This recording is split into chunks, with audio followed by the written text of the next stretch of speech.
ప్రజా సమస్యలను తాను ఎప్పుడూ రాజకీయ లబ్ధితో చూడలేదన్నారు పవన్. ప్రస్తుతం కావాల్సింది విడదీసే రాజకీయాలు కాదని ప్రజల్ని కలిపేవన్నారు పవన్. ఎప్పుడు కూడా ఒక ఆబ్జెక్టివ్గా ఒక ఇష్యూని మాట్లాడలేము. ఎప్పుడు ఏదో ఒక పార్టీ కోణం నుంచో ఒక పర్సనల్ ఐడియాలజీ కోణం నుంచో మాట్లాడతాం, కానీ సమాజంలో ఉన్న అన్ని పరిస్థితులని అర్థం చేసుకొని దాని నుంచి ఒక సంపూర్ణమైన ఒక ఆబ్జెక్టివ్ వ్యూ పాయింట్ తీసుకొని మాట్లాడలేం.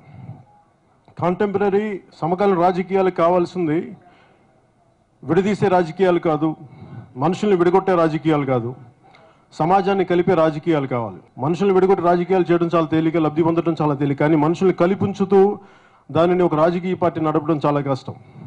అలాంటి పరిస్థితుల్లో నేను మనకి రాష్ట్రం విడిపోయినప్పుడు దాన్ని దృష్టిలో పెట్టుకొని మనుషుల్ని కలపగలిగి సమాజాన్ని ఒక రీతిలో ఉంచగలిగే రాజకీయ కొత్త ఆలోచన విధానం కావాలని చెప్పి నేను మార్చి 14న 2014లో చేయడం జరిగింది.